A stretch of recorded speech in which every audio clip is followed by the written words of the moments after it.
Bienvenue sur les news de Samir. Aujourd'hui on va parler de l'actualité. En effet, Dominique de Villepin, dont j'ai déjà fait des vidéos, comme vous le savez, je suis villepiniste depuis très jeune. Dominique de Villepin va se présenter à l'élection présidentielle. Il a ouvert un nouveau parti. J'en fais partie, j'y ai adhéré, sachez-le. Et si l'opportunité m'est accordée, effectivement, je me lancerai en politique pour vous, pour votre intérêt, pour relayer le message de la population auprès de nos élites. Enfin, il s'agit de devenir que ce soit nous, les élites, bien évidemment. On en a marre d'avoir des hommes politiques qui se partagent ça de père en fils. Ça fait 40 ans qu'ils sont dans le métier. Il faut des gens populaires, il faut des gens comme nous qui puissent se présenter, non pas pour faire carrière. Si je me présente par exemple et que j'ai un poste, ce n'est pas pour rester le cul vissé à un poste pendant 40 ans. Non, c'est pas ça la politique. On essaye d'avancer, de mettre des choses en place et on circule. On n'est pas une dictature, on n'est pas des... Enfin c'est bon, le système monarchique est fini, tu vois. Avant nous avions un roi, maintenant on a une tripotée voilà, je vais pas trop m'emporter, mais on a une tripotée de petits roitelets qui sont là juste pour leur propre intérêt, et ça c'est dérangeant. Dominique de Villepin pourrait changer ça, tout du moins améliorer la donne, si vous voyez ce que je veux dire. Juste avant de démarrer, je vous invite à vous abonner, laisser un commentaire, un like pour les référencements et n'hésitez pas à faire un petit don pour me soutenir. On va écouter les propos de Dominique de Villepin. Retailleau a décidé de critiquer Dominique de Villepin, ce à quoi il a répondu, bien évidemment, et vous allez voir, c'est exceptionnel. Pour les droits d'auteur, je serai obligé de switcher comme ça, ne m'en voulez pas. Alors c'est parti. Collective qui devient un exercice de soumission collective. On a le sentiment. Là, il parle de Trump, de l'Amérique, de l'OTAN et ainsi de suite. Peu importe la taille, par exemple, du pays, il faut être autonome, indépendant. On n'a pas à se soumettre à qui que ce soit. Et là, malheureusement, on peut voir qu'en France, on se soumet à l'Europe, à l'Union européenne, on se soumet aux États-Unis comme des carpettes, alors qu'on doit normalement prioriser notre pays, quoi. Écoutons les propos de Dominique de Villepin. Exercice de sécurité collective qui devient un exercice de soumission collective. On a le sentiment que ce sommet de l'OTAN ressemble davantage à un sommet des carpettes. On a le choix. Oh là là là là. Alors il faut savoir aussi que je l'appelle double DV. Double DV, là il est chaud patate, là il veut clasher, mais il a raison, ce sont des carpettes, ils se soumettent aux États-Unis de manière indécente. Pour vous donner un exemple que j'avais déjà exprimé auparavant, le premier pays qui nous achetait des voitures à l'époque, c'était l'Iran. Donc ça nous rapportait beaucoup d'argent en France, ça a créé de l'emploi, etc. Israël a eu un problème avec l'Iran, les États-Unis ont décidé... Enfin, Israël, mais bon. Les États-Unis ont décidé forcément après de soutenir Israël et de boycotter, de bloquer l'Iran. Et la France, qu'est-ce qu'elle a fait? Ils ont suivi et ils ont décidé d'arrêter de fournir des voitures à l'Iran. L'Iran se fournit maintenant ailleurs, et nous on a perdu le marché comme des teubés. Donc oui, nous sommes des carpettes. Et ça, avec Dominique de Villepin, ça se passerait pas. On continue. On a le choix, oui. On a de ne pas être des carpettes. Et je pense avec nostalgie à des présidents successifs de la Ve République qui étaient capables de défendre ce qu'ils considéraient être l'intérêt. Les présidents américains n'étaient pas les mêmes. Mais ce n'est pas le même comportement. Oui, mais la France, elle, est toujours la France. Et c'est pas au nom des États-Unis que le président français s'exprime, pas plus que les Européens. Nous sommes là devant... Emmanuel Macron mais nous sommes là, devant des membres de l'OTAN qui, au premier coup de sifflet, Donald Trump dit 5%, tout le monde fait 5%, on ne sait pas pourquoi faire, on n'a pas de programme européen mis en commun, est-ce que c'est pour financer des armements américains, est-ce que ça va contribuer à la sécurité de l'Europe? Il y a là un alignement qui ne correspond pas à l'esprit d'indépendance. Il tétanise tout. Voilà cette petite introduction et maintenant on arrive sur le sujet qui est très intéressant où il décide de clasher Retailleau. Écoutez ça. Parce que ce qui Attendez, hop là. passe dans le monde fait que le risque terroriste s'est considérablement accru au cours des dernières semaines. Et c'est pour ça que le ministre de la... Effectivement, le risque terreau s'est accru. D'ailleurs, depuis, on a appris, c'est Netanyahou qui nous explique qu'il finance les groupes terreau. C'est lui qui l'a dit de sa bouche. C'est-à-dire Qaïda, Daesh, l'État machin. C'est lui qui finance tout ça. Donc forcément, il y en aura bien plus. Avec ce qui s'est passé avec l'Iran, le ministre des Affaires étrangères iranien a dit attention à l'Europe.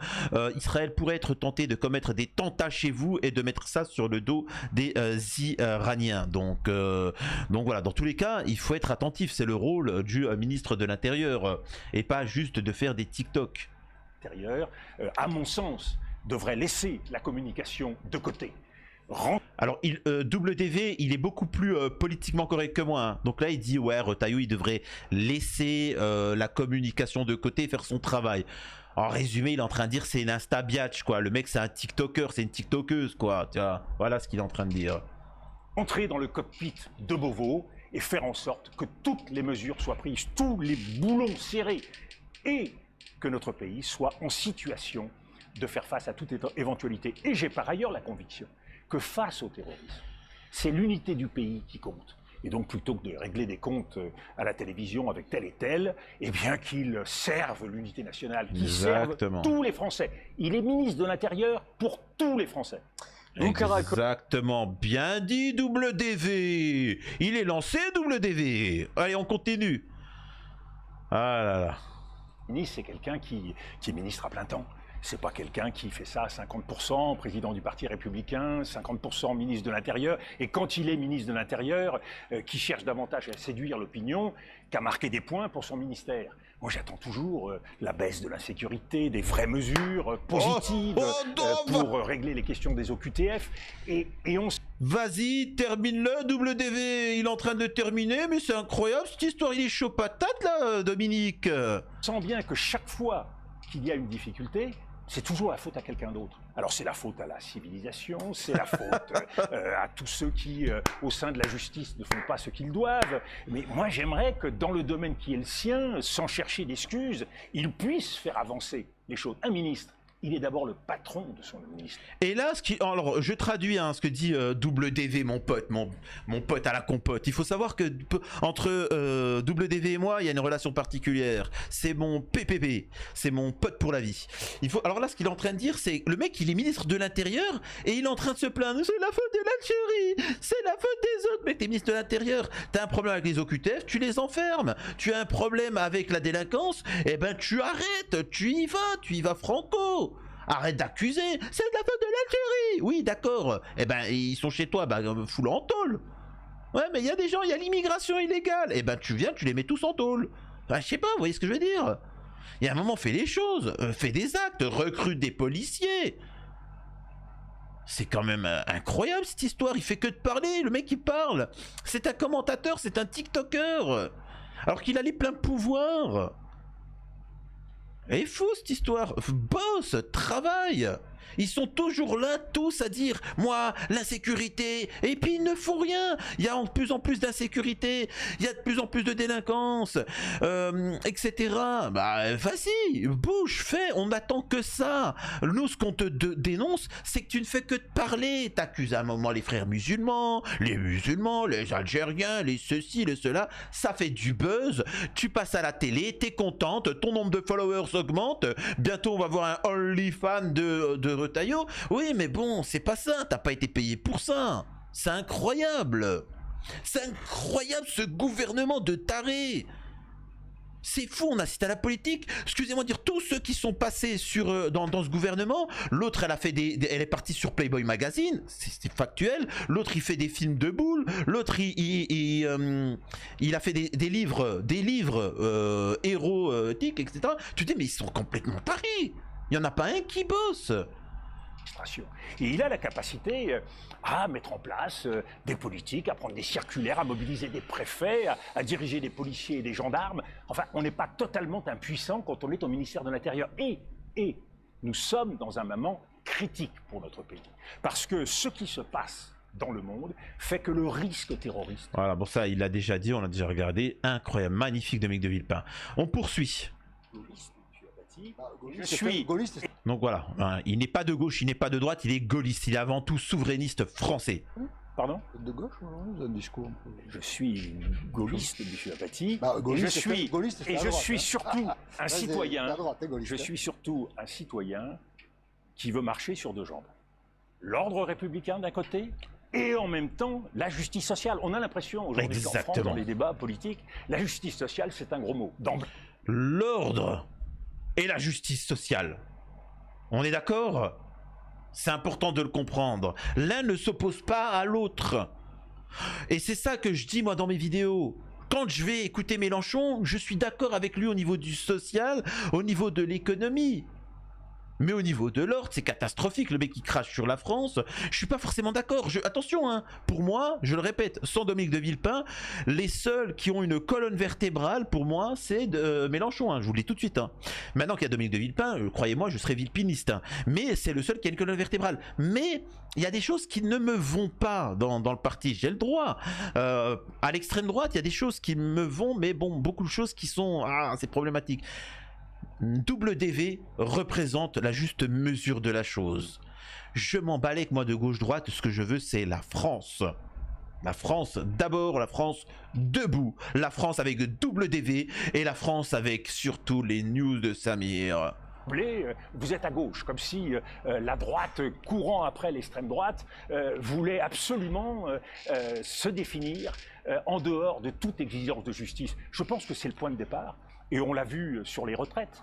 Le fait d'avoir forcé, en quelque sorte, la réforme, eh bien, a tué la réforme. L'impasse du conclave qui vient de fermer ses portes sans fumée blanche le montre parfaitement. Nous avons besoin aujourd'hui d'être capables de repartir d'un bon pied. Et repartir d'un bon pied, ben, ça veut dire payer le prix de l'écoute et du dialogue. Et être capable de traiter les vrais problèmes.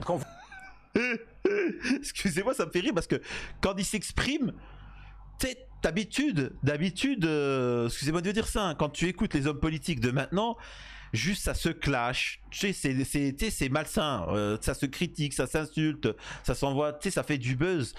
Et ça fait bizarre d'entendre quelqu'un qui fait une phrase, qui s'exprime tranquillement, qui amène une pensée. Je suis plus habitué avec les hommes politiques, ça me perturbe, tu vois. Vous voyez cet après-midi qu'il y a 57 départements français en alerte orange, comme si c'était tout à fait normal. Au même temps, on est en train de détricoter toutes les exigences écologiques qui avaient été peu à peu cochées au cours des dernières années. Eh bien, on se rend compte qu'il faut désormais prendre tout cela au sérieux. Et c'est pour ça que, dans cet ouvrage, je m'engage et je considère qu'il faut inscrire dans la Constitution une promesse, un engagement de neutralité carbone d'ici à 2050.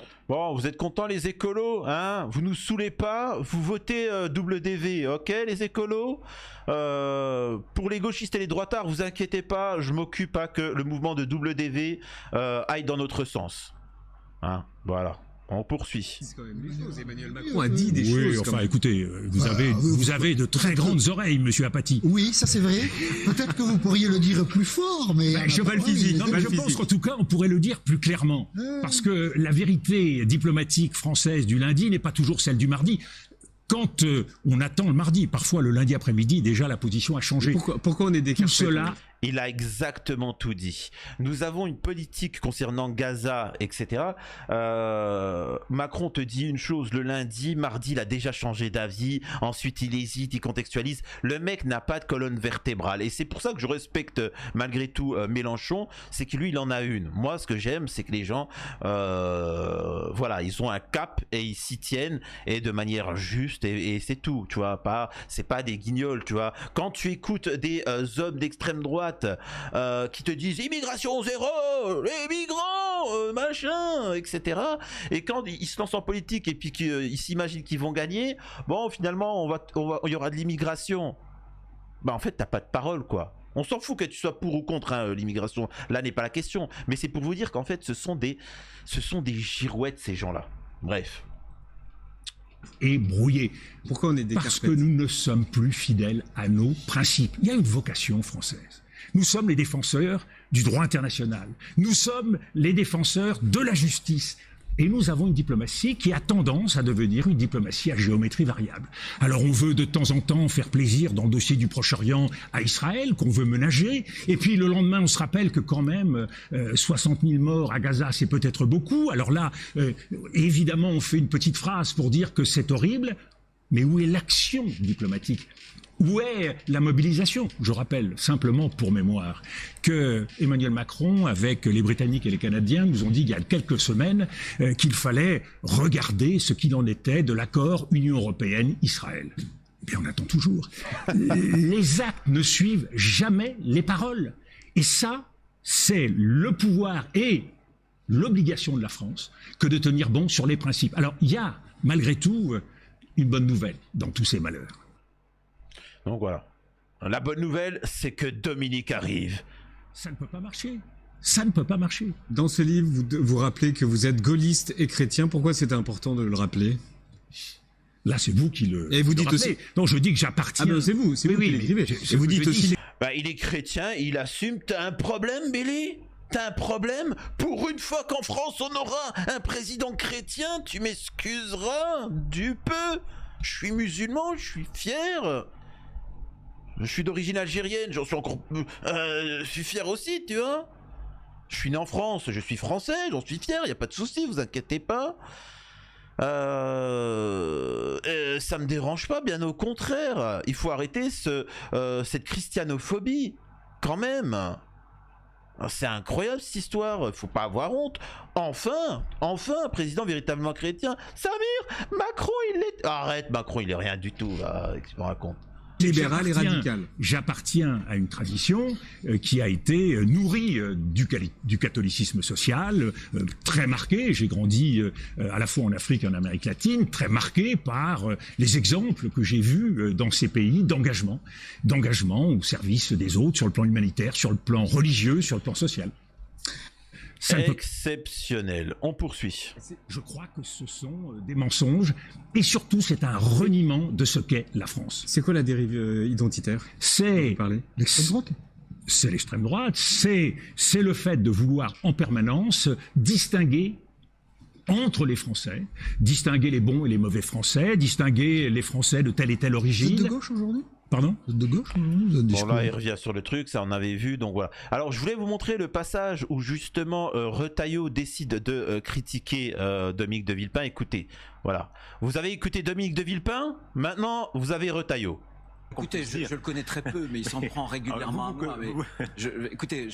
Dominique Villepin. Il s'en prend à moi. Oh, le pauvre. Le mec, il est ministre de l'Intérieur. Il a toutes les polices à ses ordres. Il a tout. Il peut tout faire, tu vois. Il peut régler le problème de la délinquance, de ceci, de cela. Et le mec, il est en train de se victimiser. Incroyable. Il parle bien, Dominique Villepin, mais il parle comme l'extrême gauche. Il parle comme M. Mélenchon. D'ailleurs, qu'il a soutenu. Donc moi, et vous me connaissez, chacun connaît mes convictions, la droite, vous voyez, ou ceux qui se disent de droite, cette pseudo-droite, qui parle comme la gauche ou comme l'extrême gauche, franchement je la combats. Parce que... Donc voilà, donc on a Dominique de Villepin qui te dit mec arrête de parler, travaillez bande de feignasses. Dominique de Villepin, faut bien comprendre que lui tu vois, Donald J. Trump il avait une casquette MAGA, on est bien d'accord. WDV il aura une serviette, tu vois. Faut bien comprendre que le signe distinctif de WDV c'est la serviette, tu vois. Donc il faut savoir que WDV il va prendre la petite serviette comme ça, tu vois, il va l'enrouler et tu vois, il va se promener comme ça en France et il va mettre des petits coups de fouet comme ça. Allez au travail, feignasse, tu vois. Le ministre de l'Intérieur, il sera là en mode ouais, mais allez, ça va bosser, allez tous, etc. directement. Voilà. Et puis t'inquiète pas pour les frontières, il va bloquer l'immigration avec sa. Personne passera. WDV, vous votez pour lui, vous votez pour vous. Autant les autres proposent que vous votiez pour eux, hein, pour les mettre à l'abri. Dominique de Villepin, WDV, vous votez pour lui, mais avant tout vous votez pour vous-même. C'est ça WDV. Et j'invite la communauté algérienne de France à se mobiliser pour WDV. Bien évidemment. Les gens de gauche et de droite, de vous unir. Vous savez très bien qu'il y a un problème, c'est que le pays est partagé, hein, donc à gauche, à droite. Moi, je vous invite à tous vous unir en une personne, et ceux qui n'ont l'habitude de ne pas voter, de le faire pour WDV. Voilà. que c'est cette droite-là qui nous a beaucoup abîmés depuis des années et des années. Et ce, écoutez, je le donc connais. voilà, encore une fois, il chouine, il se pleure, il se pose en victime. C'est un TikToker, c'est ridicule, c'est pathétique. Qu'est-ce que vous voulez? C'est Retailleau, hein, c'est comme ça. On ne changera pas la donne. Écoutez ce que dit Dominique de Villepin. Que ce soit concernant Israël ou le moins qu'on puisse dire, c'est que je n'ai qu'une boussole en matière diplomatique, la paix et la justice. Alors évidemment, ceux qui parfois outrepassent ce qu'ils devraient faire, ceux qui méprisent le droit humanitaire peuvent considérer que je suis un gêneur. Et qu'est-ce qu'on fait, un gêneur? Eh bien, on l'écarte, on le salit, on le souille, on l'insulte, on harcèle ses enfants. Ah. Ça, c'est... Effectivement, moi, ce que je suis le compte de WDV et sa fille, c'était une Suisse qui m'avait transmis le compte. Je savais même pas qu'il avait une fille, même un fils. Enfin bon, je me rappelle plus de sa famille, mais c'était une Suissesse là, qui m'avait partagé le compte de la fille de Dominique de Villepin. Et effectivement, elle se faisait harceler et elle savait répondre. Hein. Elle est comme le père. Hein. Elle est très charmante, très classe. Mais elle sait répondre, hein. Faut pas la provoquer, hein. Moi je vous le dis. Hein. Et aujourd'hui, le comportement d'un certain nombre de personnes, et puis moi, rien ne m'intimide. On harcèle vos enfants? Oui, on harcèle mes enfants, on m'insulte, on me téléphone d'ici ou de là à 4 h du matin, je fais l'objet de menaces, mais... Ça vient d'où? Bonne question. Vous avez une protection? Attendez 2 secondes, il fait pas un temps Mossad là? Excusez-moi, vous le voyez pas là, mais je regarde à ma fenêtre. Il fait un sacré temps Mossad. Hein, je répète, il fait un temps Mossad. Certains considèrent que je ne devrais pas en avoir. En l'occurrence, elle est la protection du Premier ministre. Mais je me satisfais de celle que j'ai. Avec, il faut le dire, des officiers de sécurité extraordinairement... Dominique, t'as pas besoin de protection. Le peuple servira de bouclier pour toi. Pour qu'on change la France, sache-le, t'inquiète pas. Les balles ricocheront sur ta jolie petite chemise, je sais pas quoi dire, mais donc voilà. Hein, donc effectivement, voilà ce qu'il en est de Dominique. On voit qu'il se lance dans la présidentielle. Il lance son parti. Petit à petit, il faudra y adhérer, il faudra se mobiliser. On verra. Comme je le répète, après, si vous êtes d'extrême gauche, votez extrême gauche. Hein. Si vous êtes d'extrême droite, votez extrême droite. Vous voyez ce que vous voulez. Mais la majeure partie d'entre nous, vous savez, j'aime à dire que parfois, quand on va à l'extrême gauche, au bout d'un moment, on se dit, mais c'est horrible au bout d'un moment, tu sais, parce qu'ils disent des choses intéressantes, mais quand tu y vas à l'intérieur, tu te dis, non, il y a trop de choses horribles. Et tu te barres, parce que de toute façon, il n'y a plus que l'extrême gauche et l'extrême droite. Tu vas à l'extrême droite, parce que tu te dis, oui, effectivement, il faut un peu plus de justice, et il y a un peu trop d'abus sur certains sujets, de laxisme, etc. Tu vas là-bas, ça t'écœure et tu te dis, non, allez, vas-y, je me barre. Et en fait, tu fais la transition comme ça. C'est-à-dire que... Et Dominique de Villepin, WDV, lui, est l'alternative idéale. Si vous êtes comme moi, dites-moi si vous comptez voter pour Dominique de Villepin, qu'est-ce que vous pensez de Dominique de Villepin? Est-ce que vous avez un mot pour le décrire? Dites-moi ce qu'il en est. À la prochaine sur les news de Samir.